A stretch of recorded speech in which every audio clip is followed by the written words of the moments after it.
வணக்கம் நண்பா. TNSTC latest செய்திகள். போக்குவரத்து தொழிலாளர் ஊதிய உயர்வை உடனே வழங்க கோரி ஆர்ப்பாட்டம். போக்குவரத்து தொழிலாளர்களின் ஊதிய உயர்வு ஒப்பந்தத்தை அரசு விரைந்து பரிசீலிக்க வேண்டும், ஊதிய உயர்வை உடனே வழங்க வேண்டும் என்று அண்ணா தொழிற்சங்க போக்குவரத்து தொழிலாளர் பிரிவு மாநில இணைச் செயலாளர் அன்பு தலைமையில் அண்ணா தொழிற்சங்கத்தைச் சேர்ந்தவர்கள் ஈரோடு போக்குவரத்து கழக அலுவலகம் முன்பு நேற்று ஆர்ப்பாட்டம் செய்தனர். போராட்டத்திற்கு ஈரோடு மாவட்ட அண்ணா தொழிற்சங்க தலைவர் ஜீவா ராமசாமி தலைமை வகித்தார். இதில் அன்பு பேசியதாவது: போக்குவரத்து தொழிலாளர்களுக்கு ஊதிய ஒப்பந்தம் முடிந்து 2 வருடங்கள் ஆகிறது. ஆனால் ஊதிய ஒப்பந்த பேச்சுவார்த்தையை கூட இந்த அரசு முறையாக நடத்தவில்லை.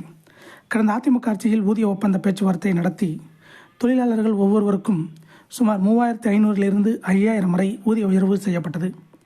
தற்போது ஊதிய உயர்வு இல்லாமல் போக்குவரத்து தொழிலாளர்கள் பாதிப்படைந்துள்ளனர். ஓய்வு பெற்ற போக்குவரத்து தொழிலாளர்கள் வழங்க வேண்டிய பஞ்சப்படி உயர்வு கூட வழங்கவில்லை. போக்குவரத்து கழகங்களில் அரசு மகளிர் விடியல் பயணம் என்ற முறையில் இலவச பயணத்தை அரசு அனுமதிக்கிறது. போக்குவரத்து கழகங்களுக்கு இதற்கான இழப்பீட்டுத் தொகையை அரசு உரிய காலத்தில் வழங்குவதில்லை. இதனால் போக்குவரத்து கழகங்களின் நஷ்டம் மிக அதிகமாகிறது. போக்குவரத்து கழகத்தின் கீழ் உள்ள பேருந்துகள் மிகவும் பழுதடைந்துள்ளன. அதனால் பொதுமக்களும் போக்குவரத்து தொழிலாளர்களும் பெரிதும் சிரமம் அடைகின்றனர். அதே சமயம் போக்குவரத்து தொழிலாளர்களின் பணி சுமை பல மடங்கு அதிகரித்துள்ளது. போக்குவரத்து தொழிலாளர்களுக்கு வழங்க வேண்டிய பல சலுகைகள் பறிக்கப்பட்டுள்ளது. இவ்வாறு அவர் பேசினார். இதே போன்ற போக்குவரத்து துறை அப்டேட்டுகளை உடனுக்குடன் தெரிந்து கொள்ள நம்ம சேனல் சப்ஸ்கிரைப் பண்ணுங்கள், ஷேர் பண்ணுங்கள், லைக் பண்ணுங்கள். நன்றி, வணக்கம்.